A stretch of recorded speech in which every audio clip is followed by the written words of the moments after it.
Hello ladies and gentlemen, boys and girls, welcome to my YouTube channel. Are you a student who's having challenges in anatomy and physiology? Are you finding the muscular system very hard to understand? Well, you're in the right place. Your presenter here, IDE Henry, here to take you through the muscular system, okay? Let's quickly dive into the video. Don't forget to like and subscribe and share. Leave a comment in the section below. Let's begin. How do you define muscle tissue? In the simplest way, muscle tissue is composed of cells that have the special ability to shorten or contract in order to produce movement of body parts. The tissue is highly cellular and is well supplied with blood vessels. Okay, that's how you define muscle tissue. Then, what's there to know about muscle tissue? These tissues are highly cellular, meaning they have a high number of cells. They are well supplied with blood vessels, meaning they are highly vascular. The cells are long and slender, okay? They are arranged in bundles or layers surrounded by other body connective tissue, okay? Then they contain the proteins actin and myosin.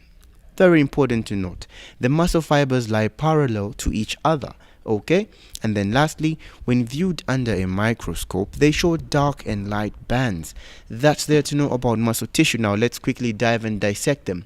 There are basically three types of muscle tissue. Three types of muscle tissue. That is skeletal muscle tissue, the smooth muscle tissue, and the cardiac muscle tissue. Okay, what about skeletal muscle tissue? So this muscle tissue has got the following. The cells are cylindrical in shape. They look like cylinders, okay? Just like in the picture, they look like cylinders. Then these cells are striated. By that I mean they have these dark light lines there, these dark lines that surround them like little rings. Those are called striations, okay? And then they are under voluntary control, meaning you can control them with your thoughts. Yes, these skeletal muscles include your biceps that make your arms move, your triceps, same applies, your quadriceps, and your hamstrings that make your legs move. So these muscles are under voluntary control, all right? Then we proceed. What's there to know about muscular tissue? Let's have a more detailed visualized way in this illustration. So muscle tissue looks like this when expanded fully, okay? This is what they look like when expanded fully. Just hold on there. Let me quickly drag the video so that you can see clearly. Okay, there you go.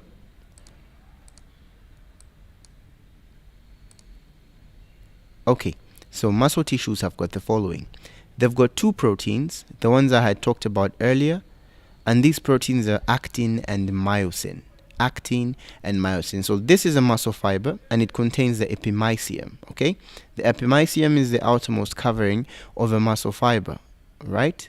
And then inside the muscle fiber, these muscles are the ones that make up the quadriceps and other skeletal muscles. Inside the muscle fiber, we've got the fasciculi or fasciculi, the one that you're seeing here. That is called the fasciculi, and inside the fasciculi we've got perimysiums. These perimysiums are smaller muscle fibers.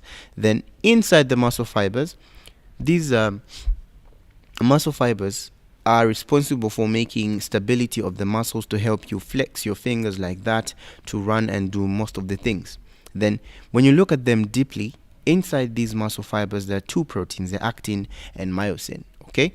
Then this is the innermost section of the muscle fiber, which is the endomysium. So this one was the epimysium, this was the perimysium and the fibers, endomysium, which is this one here, and this is the fasciculi, as I remember. Then inside it we've got the macrofibrils. These macrofibrils are made up of myoprotein, and the myoprotein is what you're seeing here in red, and the actin protein, pardon me, the myosin is in green and the actin protein is in red. So we proceed. What do they look like? In case you're asked to draw a diagram showing the myofilaments banding pattern, you can draw a diagram in the simplest form like this. So this is your thin actin filament, that is your thin, which is slightly thicker than the actin. This is your myosin line, okay? And then you can draw your elastic filaments, which are these yellowish substances, and you're going to get some good marks out of that. So to simplify everything, let's quickly go to smooth muscle. What about smooth muscles? What's there to know? They are centrally located. They have a centrally located nucleus, okay? They are spindle shaped. Spindle shaped like the way we draw an eye from the anterior section, okay? And then they have no striations like skeletal muscles. They are under involuntary control. So these muscles make up the small intestines, the blood vessels. Those are muscles that you can't control because they are under involuntary control. Then, where are they found? They make up the blood vessels. They make up the small intestines, the large intestines, the esophagus, the stomach, and the like. Then this is what it looks like when contracted, and this is what it looks like when relaxed. So spindle shaped means it has a shape like this. We proceed. We now go to cardiac muscle. What's there to know about cardiac muscle? The heart. When you hear the term cardiac, we're talking about the heart. And this is a diagram, very simple diagram showing the heart. What's there to know about them? They have branching fibers. So skeletal muscles have cylindrical shaped cells or fibers. Then the smooth muscles have got spindle shaped, while the cardiac muscles have got branching fibers, okay? Branching fibers, they have one nucleus per cell. The cells do not share a nucleus.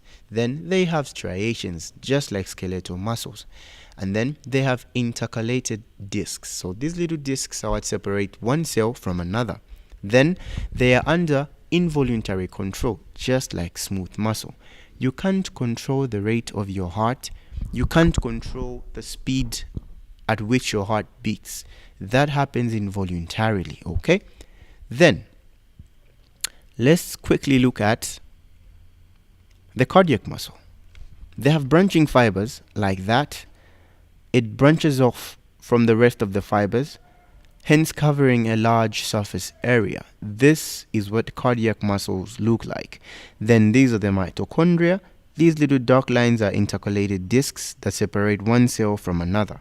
This is what you have to understand about cardiac muscle. And then, ladies and gentlemen, thank you very much for watching my video.